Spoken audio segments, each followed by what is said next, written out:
Hi everyone. Last video में मैंने 2013 का पेपर डिस्कस किया था, जो कॉम्प्रिहेंशन पार्ट था उसका। इस वीडियो में जो 2021 का सीसेट का पेपर है उसका जो कॉम्प्रिहेंशन पार्ट है उसको मैं डिस्कस करूंगा विदाउट इवन रीडिंग दैम। ठीक है, तो आपको क्या ध्यान रखना है कि हर पैसेज में रैशनल स्टेटमेंट फाइंड आउट करना है, जो हमने लास्ट वीडियो में बात करी थी कि जो ऑब्जेक्टिव स्टेटमेंट होता है, जो बैलेंस्ड स्टेटमेंट होता है। बैलेंस मतलब कि साइंस और फेथ दोनों को कॉम्प्लीमेंट्री रोल बोलेगा यूपीएससी। ऐसे नहीं बोलेगा कि भाई हमें साइंस पे ही फोकस करना चाहिए या हमें फेथ पे ही फोकस करना चाहिए, राइट। या मतलब ऐसे नहीं बोलेगा कि भाई हमें मटेरियल चीज़ों को ही एक्वायर करना चाहिए या टोटली स्पिरिचुअलिज्म में जाना चाहिए, राइट। वो ये बोलेगा ना कि माइंड और हार्ट का दोनों का एक बैलेंस होना चाहिए, राइट। वो बैलेंस पे बात करेगा। वो ये नहीं बोलेगा कि इकोनॉमिक ग्रोथ ही होनी चाहिए, वो ये बोलेगा कि सोशल डेवलपमेंट भी होना चाहिए, साथ साथ इकोनॉमिक ग्रोथ भी होना चाहिए। दैट मीन्स कि इंक्लूसिव ग्रोथ होनी चाहिए। ठीक है, तो आपको क्या ध्यान रखना है, ये जो 3-4 कीवर्ड्स थे उनको बिल्कुल उन्हीं के थ्रू हम लोग पैसे सॉल्व करेंगे। ठीक है, प्लस आपको क्या ध्यान रखना, एक स्पेसिफिकली एक चीज़ मैंने नोटिस करी है, प्लीज़ नोट इट डाउन, कि जो इन्फेरेंस है ना उसमें एक पैटर्न आई हैव फाउंड कि जो लास्ट पैरा होता है ना वही तुम्हारा आंसर है इन्फेरेंस का। ये मैं जब इन्फेरेंस का आएगा तो मैं बताऊंगा कि इन्फेरेंस के लिए जस्ट लास्ट पैरा आप एक बार रेफर कर लो। लास्ट पैरा, जो लास्ट पैराग्राफ है उसमें आपका इन्फेरेंस का आंसर मिल जाएगा। प्लस मैसेज हमेशा पॉजिटिव फॉरवर्ड लुकिंग स्टेटमेंट होगा। बाकी सब वही है, रैशनल, ऑब्जेक्टिव, प्रैक्टिकल, साइंटिफिक, सारा वही लगाना। बैलेंस स्टेटमेंट होगा, इंटीग्रेटेड स्टेटमेंट होगा। ठीक है, तो ये 2021 का पेपर है, तो इसको मैं डिस्कस करूंगा। आपको ये देखना है कि विदाउट इवन रीडिंग पैसेजेस आप 25 मिनट तक पैसे सॉल्व कर पा रहे हो नहीं कर पा रहे हो। ठीक है, अभी आप कल क्या करना कि कल मॉर्निंग में, परसों, अभी आपके पास 10 दिन टाइम है, तो आप 2014 का करो, 15 का करो, 16 का करो, इन पेपर्स को लगाओ just basis on these particular जो पैटर्न है मैं बता रहा हूँ उसके बेसिस पे लगाओ। आपके 100% अच्छे खासे पैसेज निकल जाएंगे। और अगर आपने उस वे से कर रहे हो कि भाई पूरा पैसेज पढ़ के कर रहे हो तब भी सेम चीज़ें, ऐसे कर रहे हो तब भी सेम चीज़ें। ठीक है, एक बार आपको वो पैटर्न आइडेंटिफाई करना आना पड़ेगा। ठीक है, ये क्वेश्चन है, देखो, which of the following statement best reflects the most critical inference. Inference बोल रहा है, पहली चीज़ इन्फेरेंस में हमेशा क्या करना है कि लास्ट पैरा को देखना है, पूरा स्टेटमेंट नहीं पढ़ना है, पूरा क्वेश्चन और पूरा पैराग्राफ नहीं पढ़ना है, ये देखना है। एक बार हम लोग बेसिक पहले ये देख लेते हैं कि low intensity light has more adverse effect on plants as compare to high intensity. ठीक है, हमेशा एक चीज़ देखना, जहाँ पे कंपेरिजन हो रहा है ना पैसेज में, वो हमेशा गलत दे रहा है यूपीएससी। क्यों गलत दे रहा है? क्योंकि वो एक लोप साइडेड स्टेटमेंट है। आप देखना, मतलब जैसे ये हो गया कि भाई इकोनॉमिक ग्रोथ को ही प्रमोट करो, डेवलपमेंट को मत करो, तो ये लोप साइडेड है। ठीक है, दूसरा लोप साइडेड स्टेटमेंट क्या हो गया कि भाई फेथ पे ही बिलीव करो, साइंस पे मत करो। तो कंपैरिजन इज ऑलवेज रॉन्ग। ठीक है, पहली चीज गलत।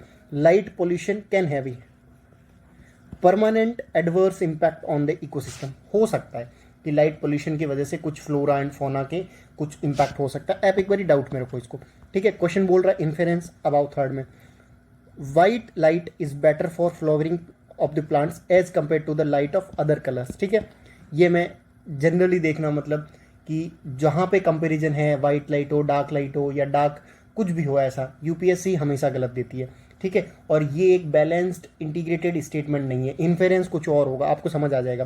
Proper intensity of light in an ecosystem is important not only for the plants but also for the animal too. अब आपको लगा हो सकता हो कि भाई proper intensity of the light ecosystem में जरूरी है। ठीक है, आपने क्या किया, इस पैसेज से आपको क्या समझ आया कि कुछ ना कुछ लाइट इंटेंसिटी के रिगार्डिंग, लाइट पोल्यूशन के रिगार्डिंग बात करिए। अब ये पूछ रहा है इन्फेरेंस। ठीक है, इन्फेरेंस पूछ रहा है, आपको क्या करना है, लास्ट 2 लाइन देखनी है, मतलब लास्ट पैरा देखना है, जस्ट, और कुछ नहीं करना है। द नंबर ऑफ एफाइट्स जो भी है was also significantly suppressed under the light treatment due to the limited amount of food available. ठीक है, क्या हो रहा है, ये पर्टिकुलर स्टेटमेंट क्या बोल रहा है कि जो लाइट पोल्यूशन है उसमें क्या हो रहा है कि इनकी जो अफिड्स है, इनकी जो सिग्निफिकेंटली पॉपुलेशन सप्रेस्ड हो गई है, राइट। तो इन पर्टिकुलर दोनों में क्या क्या इन्फेरेंस निकल रहा है। आप बी और डी को आप वेटेज करके देखो। डी पॉजिटिव सेंस में बात कर रहा है कि भाई इंपॉर्टेंट है, ये इंपॉर्टेंस की बात ही नहीं कर रहा है, ये बोल रहा है ना कि लाइट इंटेंसिटी का इंपैक्ट हो रहा है, इस पर्टिकुलर स्पीसीज पे इंपैक्ट हो रहा है।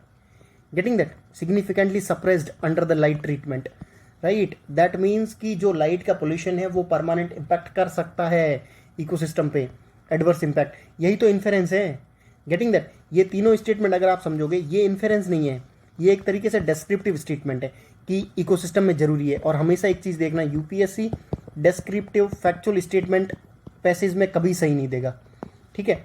वो 10th 12th वाले पैसेज नहीं रहे कि भाई तुम फैक्ट एक देखा कि हाँ जैसे प्रॉपर इंटेंसिटी कहीं देखा, ठीक है, प्रॉपर इंटेंसिटी मान लो तो वो सही लगा लिया, वो है ही नहीं। और यहाँ पे कहीं पे भी देखना आप proper intensity of the light की बात ही नहीं करी गई है, ठीक है। तो आपको पैसेज ही नहीं पढ़ना, आपको हमेशा वेटेज देखना है। ये सी और ए गलत हो जाता है, बी और डी में वेटेज देखना इन्फेरेंस है, बस लास्ट पैरा पढ़ लो, दैट्स इट। ये आपका क्वेश्चन हार्डली 1 मिनट में हो जाता है, ठीक है। फिर आओ दूसरा question, on the basis of passage, ठीक है, फॉलोइंग अजम्पशन। मैंने कितनी बार डिस्कस किया कि अजम्पशन मस्ट बी रैशनल, वो रैशनल होती है, ठीक है, ऑब्जेक्टिव भी होगी, वही बात है।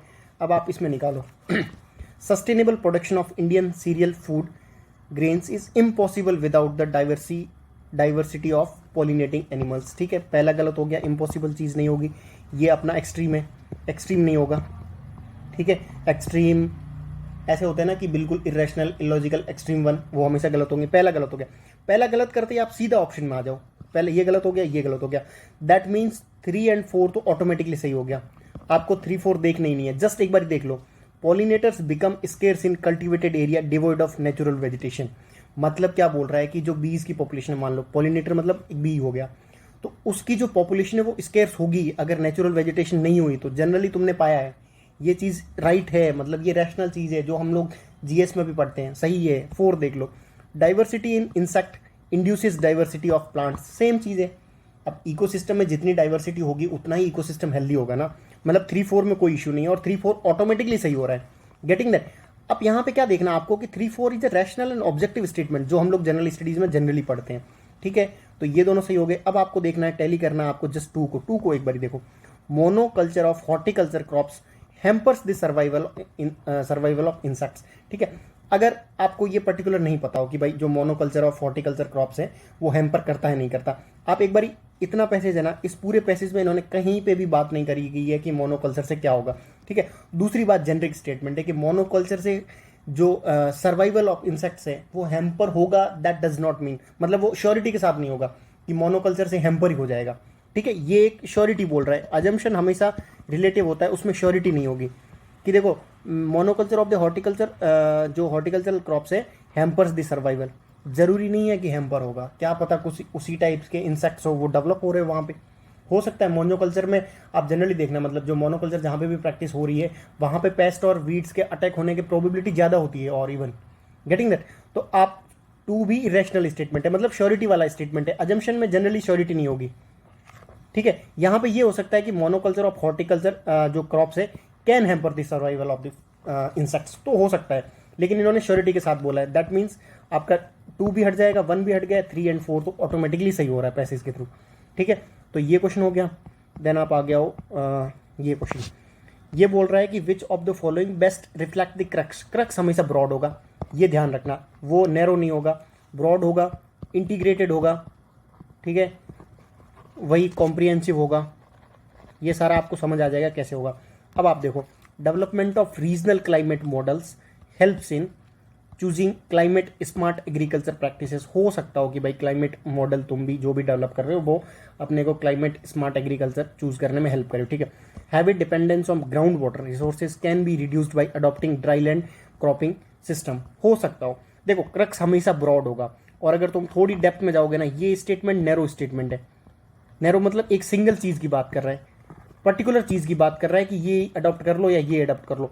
मैसेज है, क्रक्स है, सम्स अप है, सेंट्रल आइडिया है, वो हमेशा ब्रॉड होगा, आपको समझ आ जाएगा, ठीक है।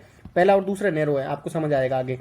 Climate change increases the criticality of the water resources while simultaneously threatening it. देखो कितना ब्यूटीफुली फ्रेम्ड स्टेटमेंट है, कितना इंटीग्रेटेड और बेस्ट एक होता है ना कि रैशनल स्टेटमेंट है कि क्लाइमेट चेंज जो वाटर रिसोर्सेज है उनकी क्रिटिकलिटी को तो इंक्रीज कर ही रहा है, साइमल्टेनियसली उसके थ्रेट भी कर रहा है। मतलब क्या हो रहा है, क्लाइमेट की चेंज की वजह से जो तुम्हारा वाटर रिसोर्सेज है वो इम्पैक्ट हो रहा है। थर्ड स्टेटमेंट को आप पढ़ो, उसको मतलब उस पर्टिकुलर स्टेटमेंट को फील करोगे, कितना अच्छा स्टेटमेंट फ्रेम किया गया कि वाटर। और हमेशा देखना जो स्टेटमेंट सही होगा ना वो थोड़ा सा वेग लगेगा, आपको इतना जल्दी समझ ही नहीं आएगा। वो हमेशा यूपीएससी का कोई भी जो इंटीग्रेटेड स्टेटमेंट होता है, कॉम्प्रिहेंसिव स्टेटमेंट होता है, वो जनरली ब्रॉड स्टेटमेंट होगा, ठीक है। अब 4D देखो, climate change cause the farmers to adopt unsustainable livelihood. जरूरी नहीं है भाई, क्लाइमेट चेंज किसने बोला कि क्लाइमेट चेंज की वजह से फार्मर अनसस्टेनेबल लाइवलीहुड अडॉप्ट कर रहे हैं, तो डी तो एक्सट्रीम है।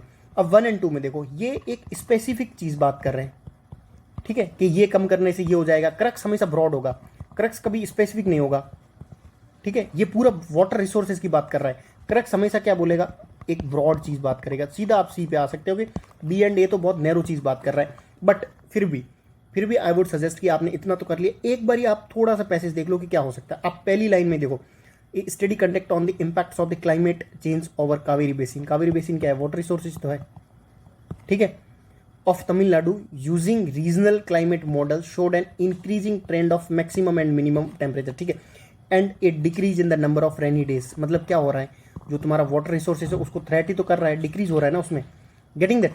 तो आपको क्या पता चला कि जो क्रक्स है ना, अब देखो, these climatic shift will have a impact on the hydrological site in the regions. मतलब क्या बोल रहा है, उसी को तो थ्रेट कर रहा है ना। बस आपका हार्डली 1 मिनट लगता, एक बारी आप इसको गो थ्रू कर लेते कि ये पर्टिकुलर सम सब का बोल रहा है, मतलब क्रक्स बोल रहा है, सेंट्रल आइडिया की बात कर रहा है। तो सेंट्रल आइडिया हमेशा ब्रॉड होगा, और पहला और दूसरा एक नैरो स्टेटमेंट्स है दोनों, कि ये करने से ये हो जाएगा या फिर ड्राई लैंड फार्मिंग से ये हो जाएगा, जरूरी नहीं है, कैन बी रिड्यूस, ठीक है। लेकिन ये बात ही नहीं कर रहा है, ये बात कर रहा है वाटर रिसोर्सेज की, उसकी वजह से थ्रेट हो रहा है। थोड़ा ऊपर से पैसे से एक बार ग्लेंस मार के देख लोगे, तब भी तुम्हारा मतलब स्टेटमेंट निकल जाएगा, ठीक है। तो ये हो गया, इसका हो गया राइट आंसर सी, ठीक है। अब देखो, ये देखो फोर्थ वन देखो, BPA may alter, bisphenol may alter the embryonic development in vivo. हो सकता है भाई ये तुमने जनरली जो भी पॉल्यूटेंट्स है उनका इम्पैक्ट होता है, ठीक है। तो ये तुमने जनरली नॉर्मली भी पढ़ा है कि जो हेल्थ इम्पैक्ट्स क्या होता है, जो भी ये पॉल्यूटेंट्स होते हैं उनके, तो जनरली पढ़ा होगा कि उनका इम्पैक्ट ये होता है, हार्मोन चेंज वगैरह, ये सारे इम्पैक्ट्स होते हैं। फर्स्ट हो गया। अब देखो, इस टाइप के ऑप्शन में हमने जीएस में भी बात करी है मैंने ब्रॉडली, कि हमेशा 3 के 3 सही नहीं होंगे, और यूपीएससी यहाँ पे भी 3 के 3 राइट नहीं दे रही है, ठीक है। आप सेकंड स्टेटमेंट पढ़ो, फर्स्ट हो गया राइट, सेकंड पढ़ो। Biochemical and cell based assays are the useful in finding out the treatment for the pollution induced diseases. मतलब ये बात कर रहा है जो जितने भी पॉल्यूशन इंड्यूस्ड डिजीजेस है उन सब के ट्रीटमेंट के लिए, गेटिंग दैट। इसको आप होल्ड कर रखो कि ये यार बहुत ब्रॉड है, मतलब जितने भी पॉल्यूशन रिलेटेड डिजीज है उन सब के लिए मतलब ये यूज हो सकता है बायोकेमिकल एंड सेल बेस्ड से। ये जरूरी नहीं है किसी एक बीपीए के लिए यूज हो सकता है। ऐसे बोलता है ना कि biochemical and cell based assay are useful for the BPA, मतलब बीपीए के रिगार्डिंग जो बिस्फेनॉल है उसके इंपैक्ट को असेस करने के लिए यूजफुल हो सकता है, उसके ट्रीटमेंट फाइंड आउट करने के लिए। लेकिन जितने सारे पॉल्यूशन इंड्यूस्ड जो डिजीजेज है वो नहीं हो सकता है, गेटिंग दैट। किसी पर्टिकुलर जो पॉल्यूशन इंड्यूस्ड डिजीज है उसके लिए कुछ और बायोकेमिकल जो और सेल बेस्ड असेसमेंट है वो नीडेड ही ना हो, गेटिंग दैट। थर्ड देखो आप, the embryonic stem cells could serve as a model to evaluate the physiological effect of the environment pollutants. अब देखो इन्होंने कितना लीनियंट स्टेटमेंट बनाया कि कुड सर्व एज ए, क्या करना है कि फिजियोलॉजिकल इफेक्ट क्या होगा। फिजियोलॉजिकल इफेक्ट मतलब वही तो बोल रहा है कि हेल्थ पे क्या इंपैक्ट होगा। तो फर्स्ट एंड थर्ड तो आपका क्या बोल रहा है कि कॉम्प्लीमेंट्री स्टेटमेंट है। सेकंड में इश्यू है कि पूरे सारे पॉल्यूशन असिस्ट जितने भी डिजीज है उन सब के ट्रीटमेंट के लिए हेल्प कर सकता है। ये थोड़ा ब्रॉड है, थोड़ा एक तरीके से एक्सट्रीम भी है। जैसे वो था ना एक जीएस में क्वेश्चन आया था कि all other fertigation can be used, एक फर्टिगेशन वाला क्वेश्चन था कि phosphate and all the fertigation can be used, तो वो स्टेटमेंट जनरली रॉन्ग होगा। ठीक है, ये हो गया।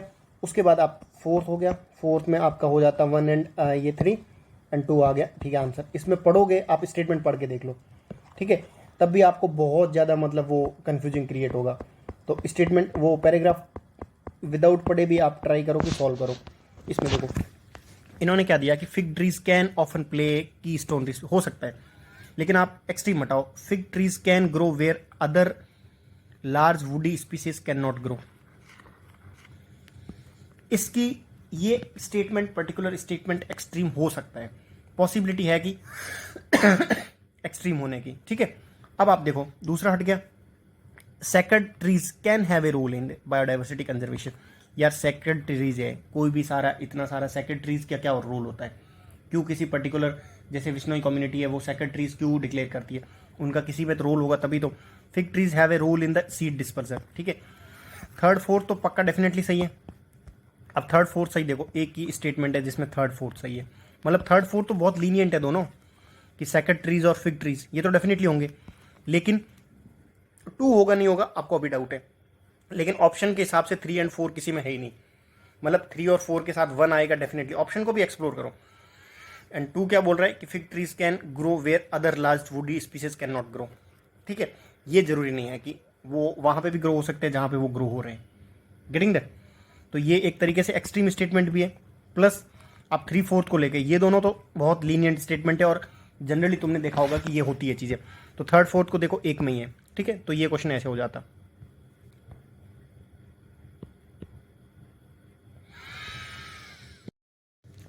अब देखते हैं इस वाले क्वेश्चन को। इसमें देखो इन्होंने क्या बोल रखा है कि which of the following farming practices can be compatible with the agro ecology. मतलब यही बात कर रहा है कि कौन सी सस्टेनेबल है, ठीक है। इतना आपको समझ में आया। अब इनमें से सब में से अनसस्टेनेबल प्रैक्टिस आप निकाल लो। वर्टिकल फार्मिंग यूपीएससी ने 2020 के प्री में गलत किया, मतलब वर्टिकल फार्मिंग सस्टेनेबल सोर्स नहीं है। 6 का 6 हट गया। अब आप आगे 6 और 6 हट गए, मतलब ये जो 4 और 5 है ये कॉमन है, मतलब ये डेफिनेटली सही है। पॉलीकल्चर एंड मिक्स्ड फार्मिंग, ये तुम्हें पता है कि मिक्स्ड फार्मिंग और पॉलीकल्चर दोनों सही है, ऑटोमेटिकली सही है। अब देखना तुम्हें आइदर 1 और 2 एंड 3। अब 1 में देखो कवर क्रॉप्स ये सस्टेनेबल है, फर्टिगेशन देखो अनसस्टेनेबल है, और हाइड्रोपोनिक्स भी अनसस्टेनेबल है। मतलब तुम अपने जीएस के नॉलेज के हिसाब से सीधा 1 4 5 में आ सकते हैं कि these all are the things. कौन? पॉलीकल्चर, मिक्स्ड फार्मिंग और कवर क्रॉप्स, ये सस्टेनेबल सोर्स है जो एग्रो इकोलॉजी के साथ कॉम्पिटेबल हो सकते हैं। अब इनको पैसेज को पढ़ना आप। पैसेज में तुम्हें इतना क्लैरिटी के साथ मिलेगा ही नहीं। मतलब इन्होंने कहीं पे भी वर्टिकल फार्मिंग नहीं दे रखा है, कहीं पे भी फर्टिगेशन नहीं दे रखा है। तो गेटिंग दैट, तो आपको क्या करना है कि हमेशा जीएस वाला नॉलेज लगाओ और उसमें आप फायदे में रहोगे, क्योंकि 20 क्वेश्चन वहां से निकाल सकते हो, 20 क्वेश्चन यहीं से निकाल सकते हो, ठीक है। अब आप आगे वाला देखो, ये देखो इन्फेरेंस की बात की है हमने। कितना बोला है कि इन्फेरेंस में एक बार आप एलिमिनेट कर दो। Computers are not completely safe, हो सकता है भाई नहीं सेफ, और साइबर सिक्योरिटी वगैरह इशू चल ही रहे, ठीक है। Companies producing the software do not take cyber security seriously. मुझे नहीं लग रहा कि कोई सॉफ्टवेयर कंपनी साइबर सिक्योरिटी को सीरियसली नहीं लेती है, सब लेते हैं, सब साइबर एक्सपर्ट्स अपने हायर करते हैं, सब करते हैं, ठीक है। Stringent data security laws are needed. ये मैसेज हो सकता है कि भाई, और मैसेज कब होगा? जब डेटा के लॉज के रिगार्डिंग बात करिए कि जो इंडिया का इंस्टीट्यूशनल कैपेसिटी है वो वीक है, तो लॉज इंट्रोड्यूस करो, ठीक है। तो ऐसा मुश्किल लग रहा है, एक बार ही देख लेंगे। The present trend of communication technologies will affect our lives in the future. यार ये अफेक्ट की बात कर रहा है, हो सकता है पॉजिटिव वे में चीजें हो सकती है कि जो प्रेजेंट कम्युनिकेशन टेक्नोलॉजीज है उसकी वजह से हमारा जो फ्यूचर है वो और अच्छा हो सकता है। अफेक्ट मतलब इसने जनरली नेगेटिव सेंस में यूज किया, बट एक बार इसको होल्ड रखो। इन्फेरेंस है तो लास्ट 2 पैसेज देख लो, लास्ट 2 मतलब 12। hackers have already proved that they can take remote control of internet connected cars and pacemakers। मतलब इसमें क्या बोल रहा है कि तुमने साइबर सिक्योरिटी का डिफेंस सिस्टम कितना भी स्ट्रांग कर रखा है, लेकिन हैकर्स तुम कितना भी स्ट्रांग, मतलब जैसे तुमने अगर ब्रह्मोस भी मिसाइल बना लिए ना, तब भी किसी का डिफेंस सिस्टम उसको ब्रेक कर सकता है।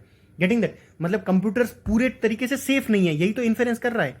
लास्ट के 2 पैसेज में क्या बोल रहा है कि तुम कितना भी साइबर सिक्योरिटी तुम्हारी इंप्रूव कर लो, लेकिन फिर भी हैकर्स ने ऑलरेडी प्रूव कर दिया है कि तुम्हारा जो भी इंटरनेट का डेटा वेटा है वो रिमोटली कंट्रोल कर सकते हैं। That means computers are not safe.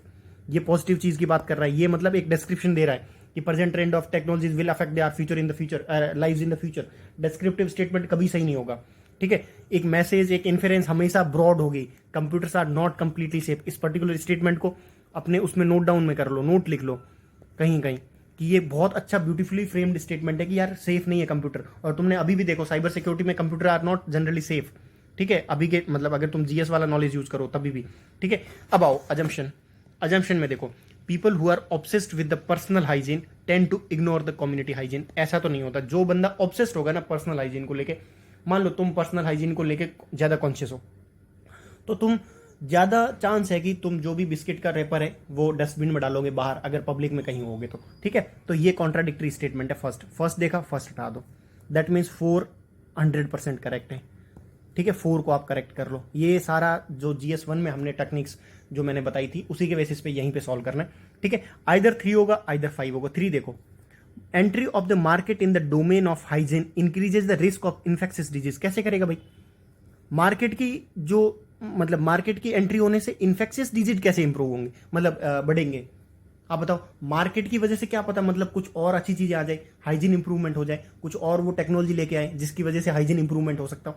ये एक सर्टेनिटी के साथ बात कर रहा है कि जो मार्केट में कंपनीज आएगी उसकी वजह से तुम्हारा इन्फेक्शियस डिजीज बढ़ जाएगा। यार बढ़ेगा कैसे? कोई अच्छी कंपनी आई हो जिसने वैक्सीन बना ली हो अच्छी, या कोई कंपनी आई हो जिसने अच्छी टेक्नोलॉजी बना ली हो, राइट। ये सर्टेनिटी के साथ बात कर रहा है, तो 3 की पॉसिबिलिटी बहुत ज्यादा कम है कि ये सही होगा। 4th देखो, it is community hygiene based, मतलब community hygiene implemented through public health measures ensure that measures that are really effective in the battle against the infectious disease. हम जनरली क्या बात कर रहे हैं, गवर्नमेंट क्या बोल रही है, कोविड के टाइम में तुमने क्या देखा होगा, जो कम्युनिटी हाइजीन है वही तो बोल रहा था कि भाई तुम हाथ वो नमस्ते करके करो, हाथ मत मिलाओ, थोड़ा एक डिस्टेंस मेंटेन करके रखो। तो कम्युनिटी लेड होगा तभी तो सिस्टम जाके इंप्रूव होगा। पब्लिक हेल्थ मेजर भी होगा, गवर्नमेंट ने भी मेजर लिए, लेकिन साइड बाई साइड में कम्युनिटी भी मेजर ले रही थी। Getting that. तो 4 और 5 तो बहुत जेनरिक स्टेटमेंट है और बहुत अच्छे स्टेटमेंट है, मतलब कोई वो है ही नहीं, प्रॉब्लम नहीं है। 4 तो ऑटोमेटिकली सही हो रहा है। एक बार 4 को देखो, scientific and micro level intervention are not sufficient to bring down the burden of infectious disease. यही तो बोल रहा है कि ये सफिशिएंट नहीं है, आपको कम्युनिटी बेस्ड भी करना पड़ेगा। Getting that, this is the one part of the question कि ये सफिशिएंट नहीं है, साइड बाई साइड आपको मल्टी प्रोन्स्ड अप्रोच भी लेके चलनी पड़ेगी। तो फोर्थ और फिफ्थ दोनों सही होंगे। थर्ड में रैशनली बात नहीं कर रहा है, एक मार्केट को आप ब्लेम कर रहे हो, जरूरी नहीं है कि मार्केट हमेशा ब्लेम होगी।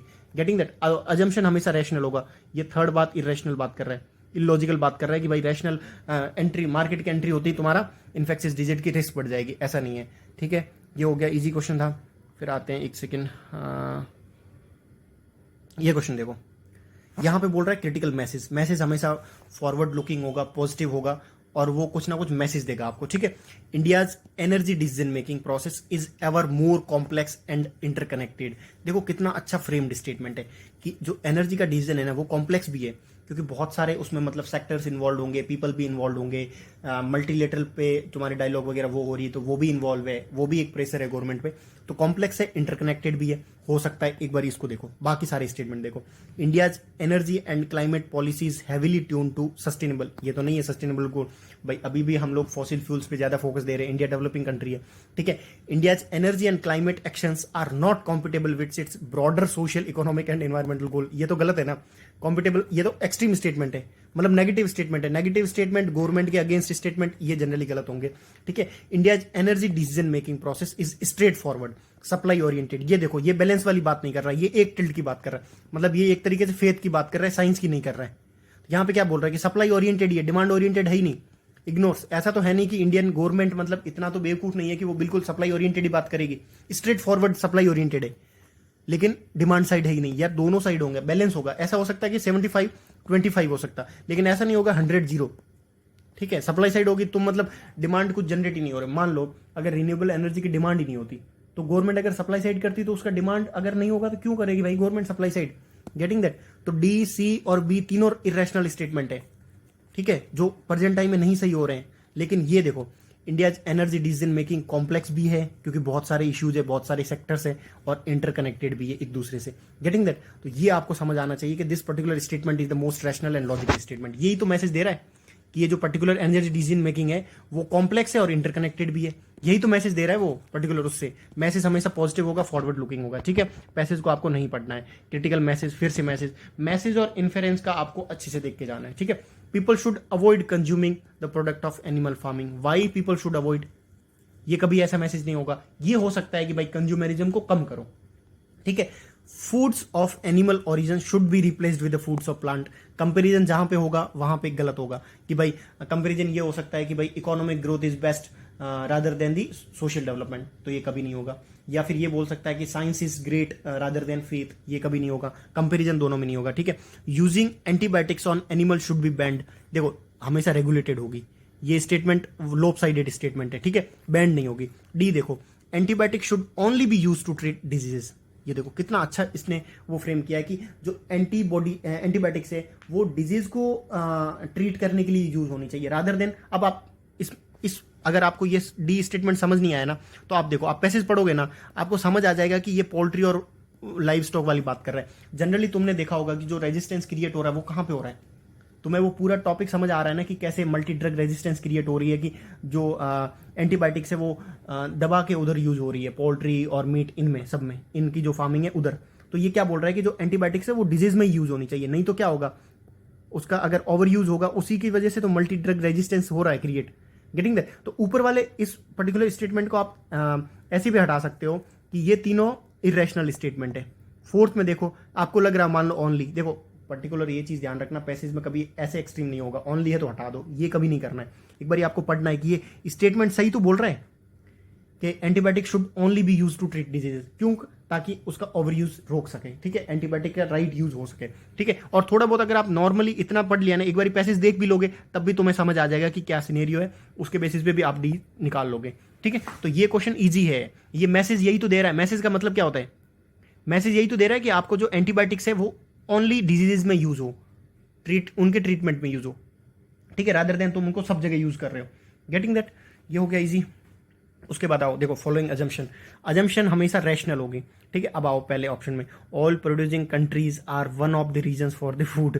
देखो फूड प्राइसेस हाई होने का वो रीजन नहीं है, ऑयल प्रोड्यूसिंग कंट्रीज रीजन नहीं है, बहुत सारे रीजंस है और ऑयल प्रोड्यूसिंग कंट्री को तुम इससे रिलेट नहीं कर सकते हो, ठीक है। अजम्पशन ये इलॉजिकल अजम्पशन है। ऐसा होता ना कि भाई कुछ दूसरे फ्रेम में किया होता, फूड प्राइसेस की बात कर रहा है और वो भी ऑयल प्रोड्यूसिंग कंट्री के बेसिस पे, ठीक है। ये कर सकते हो कि ऑयल प्रोड्यूसिंग कंट्री के बेसिस पे तुम्हारा जो ऑयल की मार्केट है, ऑयल में इन्फ्लेशन हो सकता है, ये हो सकता हो कि जो क्रूड ऑयल वगैरह है उनमें इन्फ्लेशन आ सकता है, लेकिन फूड प्राइसेस में इन्फ्लेशन की बात कर रहा है, पहली चीज। दूसरी, आप मतलब तुम खुद एक जनरल स्टडीज के पेपर के हिसाब से देखोगे तो पहला स्टेटमेंट तुम्हें इरेशनल लगेगा और पहला स्टेटमेंट इरेशनल है, ठीक है। If there is a food crisis in the world in the near future it will be in the emerging economy. जरूरी थोड़ा डेवलपिंग कंट्रीज में भी हो सकती है, ठीक है। डी हो गया, नाइदर वन और टू, ठीक है, दोनों इरेशनल स्टेटमेंट है, ठीक है। इसमें आओ, rising GDP is essential for a countries to be a developed country. जरूरी नहीं है, ठीक है। डेवलप्ड कंट्री राइजिंग जीडीपी बोल रहा है, राइजिंग तो मतलब किसी की 2% से 3% हो रही है, तो ये भी तो राइजिंग हो रही है, तो वो डेवलप्ड कंट्री थोड़ा ना हो रहा है। इंडिया की अगर राइजिंग जीडीपी, मतलब मान लो कि इंडिया की जीडीपी राइजिंग हो रही है, ठीक है, 5 से 6% हो रही है, तो इंडिया डेवलप्ड कंट्री थोड़ा ना है, पहली चीज। दूसरी चीज, इसेंशियल मतलब अजम्पशन हमेशा रिलेटिव होता है, वो सर्टेनिटी के साथ नहीं बात करेगा, ठीक है। तो यहाँ पे इसेंशियल की बात कर रहा है, तो इसेंशियल है, मैनली है, invariable lead to this, all these statement are generally wrong, ठीक है। Rising GDP guarantees a reasonable distribution of income to all household. Rising GDP guarantee नहीं करती, क्या करेगा? तुम्हारा सोशल सेक्टर पे स्पेंडिंग करेगा, ठीक है। तो ये स्टेटमेंट हो गया गलत, दोनों गलत है, डी आ गया, दोनों एक्सट्रीम स्टेटमेंट है। आई थिंक इस पर्टिकुलर पेपर में आप कितने 25-26 क्वेश्चन होंगे, उसमें से हार्डली 2-3 क्वेश्चन है जहां पे हो सकता है कि आप गलत करो, बाकी लगभग 95 तक आप क्वेश्चन 95 एक्यूरेसी के साथ आप क्वेश्चन निकाल सकते हो, जस्ट बेसिस पे इन पर्टिकुलर चीज को यूज करके कि मेरे को रैशनल, लॉजिकल, ऑब्जेक्टिव स्टेटमेंट निकालना है, ठीक है। यहां पे देखो, मोस्ट लॉजिकल, यूपीएससी हमेशा इस पर्टिकुलर वर्ड को देखो ना, लॉजिकल क्यों पूछ रहे हैं? क्योंकि जो जनरली चीज हो रही है ना उसी के रिगार्डिंग बात करेगा, ठीक है। No man can live without a othering some religious denomination. जरूरी नहीं है, एथिस्ट भी होता है, ठीक है, वो भी रिलीजियस डिनोमिनेशन के विदाउट भी रह सकता है, ठीक है। It is the duty of everyone to propagate one's own religion. क्यों ड्यूटी होती है? जरूर थोड़ा है, आपकी ड्यूटी है कि आप करते हो, मतलब नहीं करते हो ना। ये हो सकता है कि it's our duty to protect our constitution, ये हो सकता है, मतलब ये ड्यूटी है कॉन्स्टिट्यूशन में मेंशन। लेकिन अगर तुम पैसेज में आए ना तब भी इसको मतलब वो कर सकते हैं हम लोग कॉन्ट्राडिक्ट, क्योंकि जनरली ये होगा ना कि it is duty of everyone to propagate one's religious denomination. जरूरी थोड़ा ना आपकी ड्यूटी हुई है, कहीं मेंशन थोड़ा ना है, ये तो आप अपने प्रेम भाव से, अपने अच्छे से बेसिस पे कर सकते हो, ठीक है। ये हो गया। थर्ड देखो, C, religious denomination tend to ignore the unity of man. एक सेकंड, ये अच्छा स्टेटमेंट है, थोड़ा कंफ्यूजिंग है, इसको होल्ड पे रखते हैं, ठीक है। डी देखो, man do not understand their own religious denomination. यार मैन क्यों नहीं करता? करते हैं भाई लोग, मतलब बहुत सारे जो ये साधु संत होते हैं, साध्वी जी होती है, प्रज्ञा जो भी है, वो करते तो हैं। मैन डू नॉट अंडरस्टैंड, किसने बोला कि आप, ये तो कंप्लीटली इरेशनल बात कर रहे हैं, man do not understand. Man understand तो कर पा रहा है लेकिन सही से नहीं कर पा रहा है, गेटिंग दैट? ये हो सकता है, ऐसे होता है ना कि man unable to understand the exactly meaning of religious denomination, ऐसा कुछ होता, ठीक है, तब हो सकता है। लेकिन man is able to understand but उसका इंटरप्रिटेशन वेराइट कर रहा है। आप सी में देखो, religious denomination tend to ignore, ये देखो कितना अच्छा सा ऑप्शन फ्रेम किया गया कि they are tend to ignore the unity of man. यही तो हो रहा है, हिंदू मुस्लिम, ये सब कुछ यही तो हो रहा है कि भाई एक हिंदू वाले बोल रहे हैं मुस्लिम खराब है, मुस्लिम वाले बोल रहे हैं हिंदू खराब है। अल्टीमेटली कुछ एक एक्सट्रीम एलिमेंट्स है हर रिलीजन में, जिसकी वजह से दोनों एक दूसरे को ब्लेम करते हैं और वो जो यूनिटी ऑफ मैन है उसको इग्नोर करते हैं कि भाई अल्टीमेटली गॉड एक ही है, ठीक है। बट ये क्या कर रहे हैं कि कुछ एक फैक्शंस बने हुए हैं कि ए बी को निगेट कर रहा है, बी ए को निगेट कर रहा है, सी बी को निगेट कर रहा है, एक तरीके से आपस में ही लड़ाई चल रही है। तो वो जो यूनिटी है मैन की, मतलब सब जो भी ह्यूमैनिटी की यूनिटी है उसको इग्नोर कर रहे हैं। तो यही तो है, सॉरी यही तो सही होगा ना, यही तो सबसे रैशनल स्टेटमेंट है। ये सारे तो एक्सट्रीम स्टेटमेंट है, मतलब ये तो इलॉजिकल है। मैन डू नॉट अंडरस्टैंड, किसने बोला कि मैन अंडरस्टैंड नहीं करता, ठीक है। It is duty of, why it is duty of, no man can live without othering, क्यों? जरूर छोड़ना ऐसा, लेकिन ये है कि religious denomination tend to ignore. वो टेंड टू इग्नोर मतलब कोई भी हो, मतलब आरएसएस भी हो, कोई भी संस्था हो, जनरली देखना, मतलब मैं आरएसएस को पर्टिकुलरली उसमें नहीं बोल रहा हूँ, कोई भी हिंदू हो, हिंदू की कोई संस्था हो, मुस्लिम हो, कोई और रिलीजन हो, क्रिश्चियनिटी हो, कुछ भी हो, जनरली वो आपस में ही लड़ते रहते सारे रिलीजन। यही तो हो रहा है, बांट दिया भगवान को मंदिर मस्जिद गिरजाघर में। ऐसा एक वो हम लोग बचपन में प्रार्थना वो करते थे, प्रेयर, तो यही तो हो रहा है ना कि तुमने मंदिर मस्जिद गिरजाघर में भगवान को बांट लिया अलग अलग से, तो वो यूनिटी को इग्नोर कर रहे हैं। ठीक है, तो ये सबसे रैशनल स्टेटमेंट है, ये हो गया। अब देखो इसमें देखो लॉजिकल और रैशनल, यूपीएससी हमेशा ये दो वर्ड ऐड करता है क्योंकि वो चाहता है कि तुमसे तुम रैशनल डिसीजन मेकिंग कर रहे हो नहीं कर रहे हो, कल को तुम एडमिनिस्ट्रेशन में हो और तुम ऑब्जेक्टिव डिसीजन मेकिंग कर पा रहे हो नहीं कर पा रहे हो। ठीक है, ऐसे पता चले कि तुम मतलब बिल्कुल इमोशन के बेसिस पे डिसीजन मेकिंग ले रहे हो, तो यूपीएससी पैसेज के थ्रू आपकी रैशनल डिसीजन मेकिंग को जानना चाहती है। ठीक है, sedition wars and breach of the laws is inevitable, जरूरी नहीं है कि वो इनएविटेबल हो एवरी डोमिनियन में। ठीक है, it is not the people but the sovereign who is responsible all the problem of any dominion, जरूरी थोड़ा है पीपल भी हो सकते हैं। दैट डोमिनियन कोई भी कंट्री हो is the best which pursues the aim of unity and has a laws for good citizenship. हो सकता हो कि भाई वो अच्छा हो जिसका मतलब एम हो कि भाई यूनिटी को वो परस्यू करता हो प्लस उसके पास अच्छे लॉज हो। It is impossible for man to establish a good dominion. देखो ये अपना देखो ए बी एंड डी तीनों स्टेटमेंट एक्सट्रीम है। ए भी गलत बात कर रहा है इनवेरिएबली, यहाँ पे it is not the people but sovereign, जरूरी थोड़ा है डोमिनियन सारा मतलब सारी प्रॉब्लम्स का जड़ हो। ठीक है, डी में गलत बात कर रहा है, इट इज इम्पॉसिबल। सी देखो that dominion is the best, वही तो होता है ना, वही कंट्री बेस्ट होती है ना जो यूनिटी को परस्यू करती है, aim of the unity and has good law for the citizenship, यही तो बात कर रहे हैं। ठीक है, C is the most objective and rational statement. ठीक है, आपको पढ़ना ही नहीं अजम्पशन वगैरह क्या है। ठीक है, यहाँ पे देखो ये अच्छा क्वेश्चन है, इसमें बोल रहा रैशनल अजम्पशन हमेशा रैशनल होगी, वही चीजें लॉजिकल होगी और बेस्ड ऑन द फैक्ट होगी। अब इसमें देखो equality is the prerequisite for the people to participate in the multiple transaction of the society from a position of confidence. Exactly अच्छा स्टेटमेंट है, बेसिक बात कर रहा है, मतलब होगा डेफिनेटली होगा। ठीक है, लेकिन एक बार इसको होल्ड पे रख लो। ठीक है, फिर आओ आप बी एंड जो 2 एंड 3 है इस स्टेटमेंट में, सेकंड एंड थर्ड में, occurrence of inequality is detrimental to the survival of democracy. मान लो इंडिया है, इंडिया में इनइक्वालिटी है, लेकिन वो जरूरी थोड़ा ना वो डिटरमिनेंटल हो, क्या पता इंडिया उस इनइक्वालिटी को से सीख के वेलफेयर स्टेट वाले कंसेप्ट को और स्ट्रेंथन करे। भाई इंडिया में इनइक्वालिटी थी तभी तो हम लोग डीपीएसपी लेके आए हैं, डीपीएसपी की वजह से क्या हो रहा है, मैटरनिटी बेनिफिट एक्ट आया, तो उससे क्या हो रहा है, अच्छा ही तो चेंज हो रहा है ना। तो सर्वाइवल ऑफ डेमोक्रेसी को तुम कितना ब्रॉडली रिलेट कर रहे हो, डिटरमिनेंटल थोड़ा है। मान लो तुम्हारे पास एक चीज है कि तुम्हारे पास पैसा है, पैसा तुम्हारे लिए अच्छा भी हो सकता है बुरा भी हो सकता है, इसके 2 डायमेंशन है, ये एक ही डायमेंशन बता रहा है, तो दूसरा एक्सट्रीम है, दूसरा हट गया, दूसरा हट गया। अब आओ तुम 1 मतलब 4 तो अपने आप सही है, एक बार 4 देख लो कि right to equality should be incorporated into our values and day to day political vocabulary. यही तो बोल रहा है कि राइट टू इक्वलिटी को करो, ये अजम्पशन है, अजम्पशन में थोड़ा बहुत एक स्टेप अहेड हो सकता है। इसमें क्या बोल रहा है कि कॉन्स्टिट्यूशनल मॉरलिटी की बात कर रहा है कि भाई राइट टू इक्वलिटी है, उसको आप फोस्टर करो, उसको इनकलकेट करो, 4 सही है। अब 1 एंड 3 में देखो equal standing of all citizen is an idea that can not actually be realised, ये जरूरी नहीं है। यही तो बोल रहा है कि भाई राइट टू इक्वलिटी वगैरह इसको तुम इनकलकेट करो तब जाके कुछ सोसाइटी में इक्वलिटी हो सकता है, लेकिन ये कैन नॉट बी एक्चुअली। ये थर्ड तो बिल्कुल एक्सट्रीम है, थर्ड हट गया, ये हट गया, 1 एंड 4 आंसर आ गया। 1 एंड 4 बिल्कुल रैशनल स्टेटमेंट है। समझ में आया आपको? आपको क्या फाइंड आउट करना है कि जो सबसे रैशनल, सबसे ऑब्जेक्टिव और सबसे प्रैक्टिकल फिजिबल स्टेटमेंट हो। ठीक है इसमें बोल रहा है crux human societies experiment with the different forms of government, ये करती है, लेकिन ये डिस्क्रिप्टिव स्टेटमेंट है कि हाँ चलो ये एक क्रक्स नहीं हो सकता, क्रक्स हमेशा ब्रॉड होगा। ठीक है, ये देखो बी देखो, any form of government tend to deteriorate by excess of its basic principle. हो सकता है कि भाई बोल रहा है कोई भी गवर्नमेंट डिट्रियोट हो सकती है अगर उसने एक्सेस में किया, अपने बेसिक प्रिंसिपल को यूज किया तो। ठीक है, education of all citizens ensure a perfect functional and sustainable society, जरूरी नहीं है। अब यूएसए में क्या है, एजुकेटेड तो कंट्री है, लेकिन वहां पे फिर भी ब्लैक एंड वो इशू चल रहा है उनका ब्लैक मैटर्स वाला मामला, तो ये जरूरी नहीं है। मतलब ये एजुकेशन यहाँ बोल रहे हो ना कि एंश्योर परफेक्ट तो एंश्योर करेगी नहीं, कुछ ना कुछ इशू होगा। ठीक है, ये स्टेटमेंट एक्सट्रीम वो है, इरेशनल स्टेटमेंट है, इलॉजिकल स्टेटमेंट है। ठीक है, having a government is necessary evil because टायरेनी is inherently in any form of the government, जरूरी नहीं है। ठीक है, गवर्नमेंट नेसेसरी नहीं है, ये देखो ये कितना एक्सट्रीम स्टेटमेंट बनाया हुआ। ठीक है, और दूसरा ये देखना कि जस्टिफिकेशन वाला हमेशा स्टेटमेंट गलत होगा। यहां पे इन्होंने जस्टिफाइड किया because टायरेनी is inherently in any form of the government, जरूरी नहीं है कि टायरेनी इन वो हो inherent in any form of government, democracy में नहीं होगी टायरेनी, जरूरी नहीं है ना, ये एक श्योरिटी के साथ बात कर रहा है। अब आप देखो मैसेज क्रक्स क्या हो सकता है, क्रक्स हमेशा ब्रॉड होगा कि any form of the government tend to deteriorate, मतलब वो एक उनकी परफॉर्मेंस डाउन हो रही है, क्यों, by excess of its basic principles, मतलब अगर आप अपने बेसिक प्रिंसिपल का एक्सेस में यूज कर रहे हो तो हो सकती है, ठीक है, मतलब एक ए एंड बी है।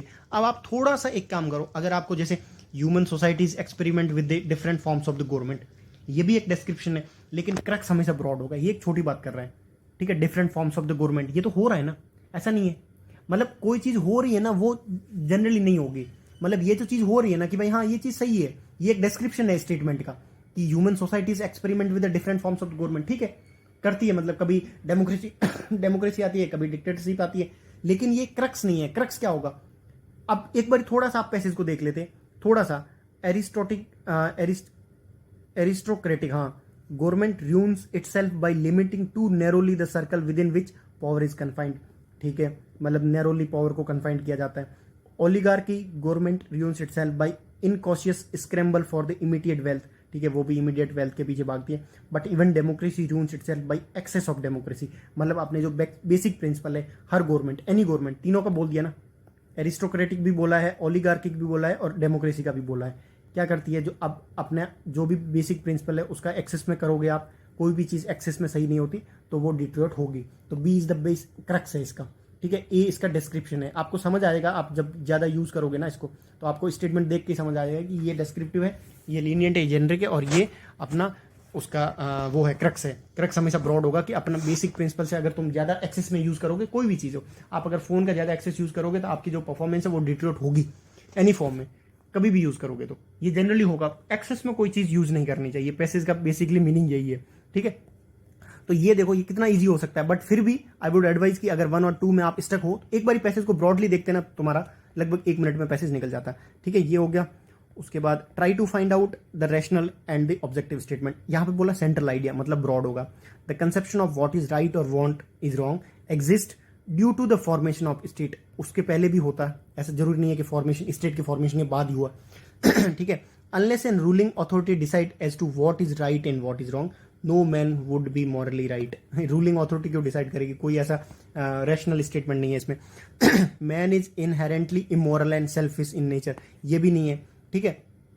अब देखो, the idea of what is wrong and what is right is necessary for the survival of the human species, कितना अच्छा बात बोल रहा है कि हाँ भाई रॉन्ग और राइट का अगर तुम्हें पता होगा तभी तो वो मतलब एक नेसेसरी है ना, कि तुम्हें पता होना चाहिए राइट और रॉन्ग क्या है, गेटिंग दैट। तो ये एक बेसिक स्टेटमेंट है, मतलब सबसे रैशनल स्टेटमेंट है कि अगर मतलब तुम्हें पता हो कि राइट और रॉन्ग क्या है तो वो तुम्हारी लाइफ के लिए बहुत सही है। मतलब ये अल्टीमेटली ये बोल रहा है ना कि जनरली तुम्हें देखो, तुम्हें पता है कि भाई what is right for you and what is wrong for you, तो ये हो सकता है, ठीक है। इसकी पॉसिबिलिटी है कि necessary for the survival of the species, इसकी पॉसिबिलिटी है, बट इसमें एक चीज और हो सकती है, मतलब डी में ये हो सकता है ना कि idea of what is wrong और what is right is necessary for the survival of the human species. यहाँ पे एक चीज और हो सकती है, मतलब मैं थोड़ा सा इसको गलत एक्सप्लेन कर रहा था कि नेसेसरी नहीं हो, मतलब हो सकता है कि देखो इंटरप्रिटेशन है, एक साइड होगा कि भाई नेसेसरी ना हो, एक साइड होगा नेसेसरी हो। जैसे अगर तुम स्टेटमेंट को 2 साइड में तोड़ोगे ना, ए और बी में, ए में तो है नेसेसरी है भाई, तुम्हें अगर राइट और रॉन्ग पता हो तो ये चीज नेसेसरी है तुम्हारे लिए, लेकिन बी में जरूरी नहीं है ना, नेसेसरी होना है कि लाइफ के सर्वाइवल के लिए, मतलब तुम ऐसे भी तो सर्वाइव कर सकते हो ना। एक जो बेगर होता है या फिर एक जो भिखारी हो या फिर जनरल जो पुअर आदमी हो या फिर जिसको इलिटरेट बंदा हो, जिसको ज़्यादा नहीं पता हो, उसको नहीं पता हो कि what is right and what is wrong, तो वो सर्वाइव तो कर सकता है ना। This statement is basically irrational statement, ठीक है। मैं थोड़ा सा इसको गलत एक्सप्लेन कर लिया, ठीक है, क्योंकि ये नेसेसरी नहीं होगा, इसके अलावा भी वो कर सकता है सस्टेन, ठीक है, ये गलत होगा। अब एक में आओ अब एक में ये है ना कि the conception of what is right और what is wrong exist due to the formation of state, मतलब ये चीज हो सकती है। आप थोड़ा सा अगर पैसेज को पढ़ोगे ना तब आपको समझ आ जाएगा कि इस पर्टिकुलर पैसेज में क्या है। एक मैं और एडवाइस करूंगा इसको, क्योंकि ये क्वेश्चन गलत होने की प्रोबेबिलिटी थोड़ी ज्यादा है, मतलब क्योंकि जनरली ये अपना जनरल स्टडीज वाला पेपर नहीं है। और आई वुड एडवाइज कि जो फिलोसफिकल एसेज है ना उनको एक बार आप बेसिक थोड़ा देख लो कि क्या बेसिक है, ठीक है, तब जाके आपका लगभग वो हो सकता है कि यार क्वेश्चन सही निकलने की प्रोबेबिलिटी ज्यादा हो जाएगी। तो आई वुड एडवाइज कि इसमें जैसे इन्होंने ए सही दिया है कि भाई जो फॉर्मेशन ऑफ स्टेट हुआ है उसके बाद में व्हाट इज राइट और व्हाट इज रॉन्ग उसके बाद में एग्जिस्ट हुआ है, उससे पहले ऐसा कुछ था नहीं, तो हो सकता है, ठीक है। इस पर्टिकुलर स्टेटमेंट में गलती हो सकती है आपसे कि भाई आप ए या डी में से कुछ गलत करके आ जाओ, लेकिन एटलीस्ट यू आर इन 50-50, मतलब बी डी तो रॉन्ग है, ठीक है। इलिमिनेशन के बेसिस पे भी तुम ए में आ सकते थे, बट आई वुड एडवाइज कि जो फिलोसफिकल एसेज है ना, फिलोसफिकल टॉपिक्स है उनको आप एक बार रीड कर लो, क्योंकि उनका नॉलेज जनरली आपके पास नहीं होता है। ठीक है, जनरल स्टडीज वाले सारे तुम ऐसे ही लगा सकते हो। यहाँ पे देखो यूपीएससी कितनी बार पूछता है कि रैशनल क्या है, प्लेजुएबल क्या है, प्रैक्टिकल क्या है। यहाँ पे देखो too much globalisation is not in the best interest of any country. जरूर नहीं है टू मच, किसी के लिए टू मच ग्लोबलाइजेशन सही हो, ये जनरलाइज नहीं कर सकते तुम इसको। मतलब ये जो पर्टिकुलर स्टेटमेंट है, ये स्टेटमेंट वन लोपसाइडेड स्टेटमेंट है। हो सकता है किसी कंट्री के लिए बेनिफिट हो, तुम एक को हटाओ, एक को हटाया, एक को हटाया, 3 2 3 5 डेफिनेटली सही है। 2 में देखो modern technologies are increasingly blurring the economic border, सही है, हो रहा है, तभी तो ग्लोबलाइजेशन हो रहा है। Innovation and capital have impinged on our domain of the state, हो रहा है यही तो ग्लोबलाइजेशन की बात कर रहा है। 5 देखो geopolitics will have to reconcile to many ambiguities and the uncertainty, यही तो हो रहा है ना कि इनोवेशन बढ़ रहा है, R&D बढ़ रहा है, चाइना क्या कर रहा है, यूएसए क्या कर रहा है, साइबर सिक्योरिटी में क्या कर रहा है, तो उनको जितनी एम्बिग्यूटीज है उसको रिकंसाइल करना पड़ेगा। लेकिन 4 देखो public policy of every country should focus on developing its own supply chain. Why, ये तो बिल्कुल एक कॉन्ट्राडिक्टरी स्टेटमेंट है ना, जनरली ऐसा थोड़ा ना हो रहा है।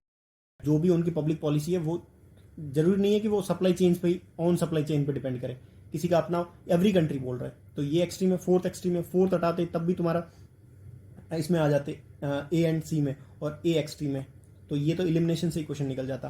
ठीक है, अब देखो ये स्टेटमेंट है, इसको पढ़ो। यहां पे बोल रहा है कि best reflect the most logical rational and practical suggestion बोल रहा है इम्प्लाइड बाय द पैसेज। जो इम्प्लाइड होता है, इन्फेरेंस होता है, लगभग उनका मीनिंग सेम ही होता है, बट आई वुड सजेस्ट कि आप लास्ट पैरा पढ़ लो एक बारी। लास्ट पैरा क्या बोल रहा है, unless there are a systematic reforms that address the problem. अब देखते हैं इस वाले क्वेश्चन को। इस वाले क्वेश्चन में देखो सबसे पहले आपको ये देखना है ना कि यहाँ पे पूछा लॉजिकल, ठीक है, rational, practical, implied by the passage. हमने जनरली क्या चीज डिस्कस करा है कि जहाँ पे इन्फेरेंस हो, इम्प्लाइड बाई हो, मतलब कुछ ना कुछ लास्ट के पैरा में कुछ ना कुछ बात करी गई है। एक बार आप पैसेज देख लो, थोड़ा बहुत अपने ऑप्शंस देख लो कि lending by the bank should be closely monitored and regulated by the central government. ये तो क्यों करेगा सेंट्रल गवर्नमेंट, उसको नीड ही नहीं है ना, आरबीआई करेगा, जनरली तुमने जीएस में पढ़ा। ठीक है, पहला एक्सट्रीम स्टेटमेंट हटा दो। Interest rate should be kept low so as to induce bank to lend more, promote credit growth and thereby boost economic activity. ठीक है, एक चीज देना, सजेशन का मतलब जनरली कुछ ना कुछ इश्यू होगा तभी उसने बोला है कि भाई सजेशन, कुछ ना कुछ आप सजेस्ट करो। हो सकता है ये पॉजिटिव सजेस्ट है कि भाई ठीक है इंटरेस्ट रेट को लॉ रखो।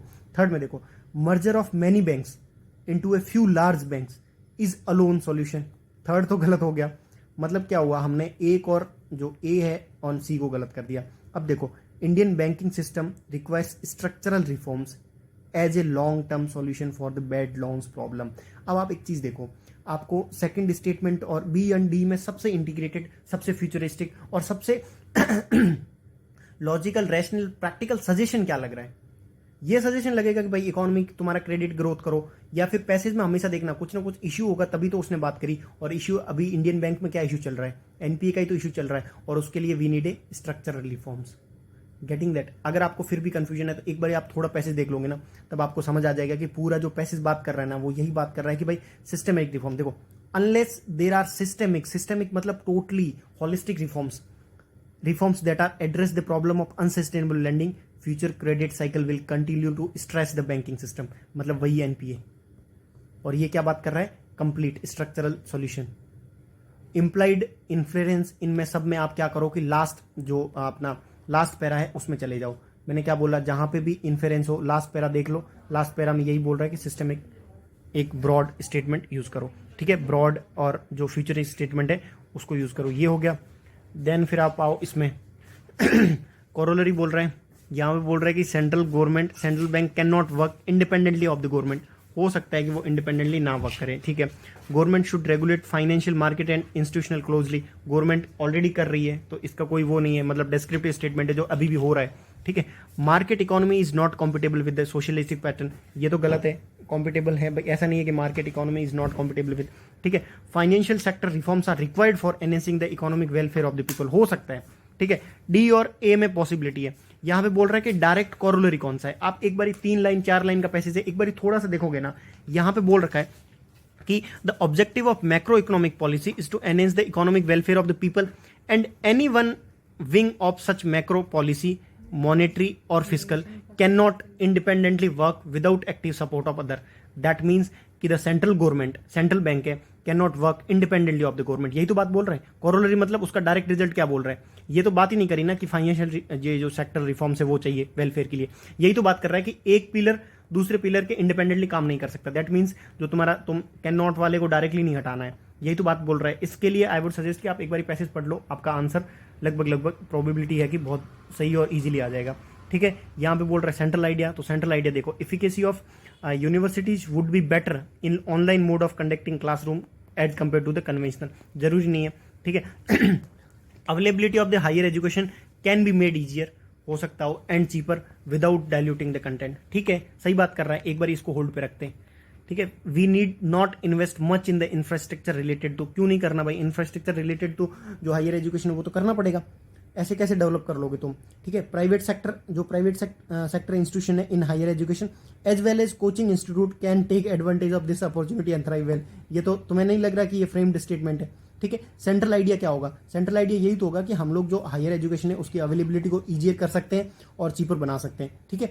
विदाउट डायल्यूटिंग कंटेंट, मतलब कंटेंट भी आप क्वालिटी रख सकते हो, प्लस साइड बाई साइड उसको, उसका जो रीच है उसको भी बढ़ा सकते हो, और जो अपना यही है कि क्वालिटी एजुकेशन को फोस्टर कर सकते हो. ठीक है. तो second statement is the central idea. आप समझोगे ये भी रैशनल बात नहीं कर रहा है. ये भी वी नीड नॉट इन्वेस्ट. क्यों नहीं करना भाई इंफ्रास्ट्रक्चर में? और प्राइवेट सेक्टर इंस्टीट्यूशन थ्राइव करेंगे, कोचिंग, ये तो इनका रिलेशन ही नहीं है. ठीक है. ये सही हो गया. उसके बाद में रैशनल इन्फेरेंस. इन्फेरेंस का मैंने एक चीज बोली थी कि लास्ट में जाओ, सबसे लास्ट में एक बार इसको पैसेज को देख लेते हैं. और cities need to have well defined administrative. यार ऑब्वियसली है, अभी तो सिटीज के पास तो है ना, विद सफिशिएंट ऑटोनॉमी. ऑब्वियसली है, गवर्नेंस तो उनके पास है ही. Ever increasing population densities is a hindrance in our efforts to achieve sustainable development good. Population कभी हिंड्रेंस नहीं होगी. ठीक है. हट गया. To maintain and develop our cities we need to adopt sustainability related intervention. देखो कितना अच्छा सा फ्रेम्ड स्टेटमेंट किया हो गया कि हमें अगर सिटीज को डेवलप करना है तो सस्टेनेबल जो प्रैक्टिसेस है उनको, उनकी इंटरवेंशन को बढ़ाना पड़ेगा. ठीक है. यहाँ पे देखो पब्लिक जो पीपीपी है, mode of development is the viable long term solution for both infrastructure and sustainability problem. यार लॉन्ग टर्म विएबल सॉल्यूशन नहीं है ना. अभी भी पीपीपी के कितने प्रोजेक्ट्स अटके हुए पड़े. तो this can't be a viable long term solution. ठीक है. अगर तुम्हें फिर भी डाउट हो तो सी एंड डी का ऑप्शन पढ़ोगे तो तुम्हें सीधा मिल जाएगा कि क्या क्या प्रॉब्लम है, क्या क्या वो बोल रहे हैं. ठीक है. यहाँ पे देखो हमने इन्फेरेंस की बात करी है. एक बार आप लास्ट लाइन देखो. We need to involve citizen in city planning and create an ecosystem that meets the needs of the people. What do this particular statement means कि सस्टेनेबल सॉल्यूशन फाइंड आउट करने पड़ेंगे. ये देखो यहाँ पे भी needs of the people मतलब sustainability का जो सॉल्यूशन है, सस्टेनेबिलिटी के रिगार्डिंग जो इंटरवेंशन है वो हमें फाइंड आउट करने पड़ेंगे. ठीक है. तो इन्फेरेंस को हमेशा लास्ट लाइन, पैसेज के लास्ट एक दो लाइन में लगभग इन्फेरेंस का मीनिंग आपको मिल जाएगा. ठीक है. ये हो गया.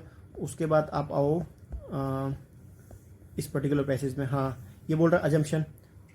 ठीक है. अजम्पशन हमेशा रैशनल होगी, ऑब्जेक्टिव होगी और प्रैक्टिकल होगी. Modern democracy is relying on the market forces to enable them to be welfare state. ये तो नहीं है मॉडर्न डेमोक्रेसी. ठीक है. ये तो इरेशनल स्टेटमेंट बात कर रहा है. Market ensure sufficient economic growth necessary for the democracies to effective. ये जरूरी नहीं है. जरूरी नहीं है कि मार्केट इंश्योर कर ले सफिशिएंट इकोनॉमिक ग्रोथ. ठीक है. Government programs are needed for the those left behind in economic growth. यही तो बात है. यही तो वेलफेयर का कंसेप्ट है कि भाई जो गवर्नमेंट की नीड कहाँ पे, जो अपने वल्नरेबल सेक्शन है उनको बूस्टअप करने के लिए, उनकी ग्रोथ को, उनका डेवलपमेंट करने के लिए गवर्नमेंट की नीडेड है. ठीक है. तो third is the most rational one. Second और फर्स्ट इरेशनल स्टेटमेंट है, हटा सकते हो सीधा. इसमें आओ. सेंट्रल आइडिया बोल रहे हैं. सेंट्रल आइडिया क्या होगा? ब्रॉड होगा, इंटीग्रेटेड होगा. School curriculum is not compatible with the expectation of the children's and the parent. ये तो नहीं है भाई. अब एक्सपेक्टेशन क्या होगी? जनरली वही होगी. और कॉम्पिटेबल है स्कूल करिकुलम, क्यों नहीं कॉम्पिटेबल है? ये तो सीधा गलत हो गया. Emphasis on academic achievement does give time for development of personality and skills. इसमें क्या है? मतलब आप एकेडमिक अगर अचीवमेंट पे फोकस करोगे तो आप पर्सनैलिटी और स्किल पे थोड़ा ना टाइम देगा. मतलब ये तो स्टेटमेंट ऐसा है ना, इस पर्टिकुलर स्टेटमेंट को ऐसे बनाना था कि emphasis on academic achievements does not give generally time for the development of personal, जो पर्सनालिटी और स्किल्स है. यही तो हो रहा है ना कि हम क्या बोल रहे हैं, मतलब लोग नर्ड्स बन रहे हैं, जो पर्सनालिटी है और स्किल्स है वो इंप्रूव ही नहीं हो रही. तो फर्स्ट बी है जो कॉन्ट्राडिक्टरी अपने आप में. सी देखो, preparing the childrens to be better citizen should be the responsibility of education system. यार ये तो रिस्पॉन्सिबिलिटी है ही, लेकिन ये सेंट्रल आइडिया बोल रहा है. ये एक डिस्क्रिप्शन है. सेंट्रल आइडिया क्या होगा? देखो, to be a better citizen the present world order, demand, societal and life coping skills in addition to academic content. ये कितना बैलेंस्ड स्टेटमेंट है कि आपको स्ट्रेस रिलेटेड टेक्निक्स भी आनी चाहिए, स्किल्स भी आपको पता हो, प्लस जो लाइफ कोपिंग स्किल्स है, मतलब डिप्रेशन हो गया तो आप उसको कैसे कोप अप कर रहे हो, सोसाइटल एक्सपेक्टेशन है उसको उससे कैसे कोप अप कर रहे हो, side by side academic content है उस पर भी फोकस हो। गेटिंग दैट, तो D is the most balanced, most integrated and most comprehensive statement. अगर आप थोड़ा बहुत यहाँ पे पढ़ोगे ना तो आ जाएगा आपको कि यार ऐसा कुछ यहाँ पे इन्होंने बात करी गई है कि जो पूरा होलिस्टिक डेवलपमेंट की बात करिए, ये जो पर्टिकुलर डी स्टेटमेंट है वो होलिस्टिक एजुकेशन को कैटर कर रहा है, रादर देन कि ये तीनों इरेशनल स्टेटमेंट है। रेस्पॉन्सिबिलिटी ऑफ द सिटीजन, ये एजुकेशन सिस्टम की रेस्पॉन्सिबिलिटी हो, लेकिन पेरेंटिंग भी है, सोसाइटी भी है, सब है। एक एजुकेशन सिस्टम की रेस्पॉन्सिबिलिटी नहीं होनी चाहिए, पूरी सोसाइटी की रेस्पॉन्सिबिलिटी है, सी। ठीक है, ये हट गया। उसके बाद माओ आगे देखते हैं पैसेज। ऑलमोस्ट इस पर्टिकुलर ईयर के तो सारे पैसेज ऐसे ही निकल रहे हैं। यहाँ पे बोल रहा है बेस्ट सम्स अप, ठीक है, मतलब वही समरी कौन सी है, wealth generation is the primary motive of any human behaviour, जरूरी नहीं है, ठीक है, हटा दो। Space, whether space in solar system और interstellar space will govern our future economy, जरूरी नहीं है, ठीक है। Human being are motivated to explore new frontier principally by economic consideration. ये कितना अच्छा स्टेटमेंट फ्रेम्ड है, मतलब जो भी ह्यूमन बीइंग है, जनरली अपन भी कोई चीज एक्सप्लोर कर रहे हैं, मतलब ये हिस्टोरिकल पैसेज दिया इन्होंने कि जनरली जो भी ह्यूमन बीइंग कुछ भी एक्सप्लोर कर रहे हैं, उनका जो प्रिंसिपली मेन मोटिव था ना, यहाँ पे देखो, to explore new frontier principally by economic consideration, मतलब जनरली उनका यही था कि ट्रेड करें, जो भी एक्सपोर्ट एंड इम्पोर्ट है वो करें, या फिर इकोनॉमी को इंटीग्रेट करें, ऐसा कुछ था। Third statement is the most integrated and well framed statement. तो आपको क्या करना है, जो स्टेटमेंट जनरली आपको नहीं समझ में आ रहा ना पहली टाइम में, उस पर ध्यान दो कि वो लगभग सही होगा। डी देखो, wealth generation is the based on the risk taking behaviour of some man, ये जरूरी नहीं है ना, ये स्टेटमेंट फ्रेम्ड लग रहा है, ठीक है, कि कुछ बंदों के रिस्क टेकिंग बिहेवियर के बेस पे वेल्थ जनरेशन है, ये तो बिल्कुल फ्रेम्ड है और रैशनल स्टेटमेंट भी नहीं है। सी को देखो, human being are motivated, generally तुम देखना कि इस पैसेज को पढ़ोगे ना तुम्हें लग जाएगा कि जनरली ये है कि जो भी ह्यूमन बीइंग पास्ट में भी जो मतलब कुछ एक्सप्लोर कर रहे थे न्यू फ्रंटियर, जनरली मतलब आप भी एक चीज देख लो कि आप भी कुछ अगर नया कुछ कर रहे हो तो जनरली एक जो प्रिंसिपल मोटिव है वो इकोनॉमिक हो सकता है और होता है जनरली, ठीक है, तो ये स्टेटमेंट हो गया सही। उसके बाद में ये फिलोसफिकल स्टेटमेंट है, सॉरी पैसेज है, तो जनरली आई वुड सजेस्ट कि आप फिलोसफिकल टॉपिक्स को एक बार पढ़ लो, क्योंकि टाइम छोटा ही होता है, 2-3 लाइन 5 लाइन का होगा और जनरली आप पढ़ भी लोगे उसको, ठीक है। ये हो गया ये हो गया, हाँ 72 73 हो गया। इसका भी एक बारी 71 का आप यहाँ से देखो, एक बारी मैं आपको एक बारी पैसेज, छोटा पैसेज है, अगर आप छोटा पैसेज फटाफट से पढ़ सकते हो तो पढ़ दो। यहाँ पे एक बारी देखना कि historically the driver of the opening new frontier has always been the search of resources, resources मतलब इकोनॉमिक कंसिडरेशन, ठीक है, तो ये निकल सकता था, बट विदाउट पैसेज भी निकल सकता था, कोई नीड नहीं है पैसेज पढ़ने की, ठीक है। ये हो गया, हाँ, तो ये हो गए। आपको क्या चीज़ ध्यान रखनी है, एक तो रैशनल ऑब्जेक्टिव प्लस जो इंटीग्रेटेड स्टेटमेंट होता वो, और एक प्रैक्टिकल और अपना साइंटिफिक, इन सब स्टेटमेंट को एक बार बार पढ़ना है कि ये क्या होते हैं, ठीक है। दूसरा, इन्फेरेंस हमेशा लास्ट में होगी, ये चीज़ ध्यान रखनी है कि पैसेज के एंड में होगी, ठीक है। बाकी ये है कि इस चीज़ को आप यूज़ करो, प्रैक्टिस करो, तभी जाके आपको लास्ट दिन कॉन्फिडेंस आएगा, तभी यूज़ होगी, ठीक है। ट्राई टू लर्न कि कौन सा स्टेटमेंट इंटीग्रेटेड नहीं है, कौन सा इरेशनल है, कौन सा लॉजिकल नहीं है, ठीक है, कौन सा स्टेटमेंट इलॉजिकल है। तो आपका क्या होगा कि जो व्यू होगा वो बहुत शार्प हो जाएगा कि कौन सा स्टेटमेंट रैशनल है, इंटीग्रेटेड है, कॉम्प्रिहेंसिव है। तो आप easily around 20+ passage without passage पढ़े हुए निकाल सकते हो, ठीक है। Thank you so much for the watching, मिलते हैं अगले वीडियो में।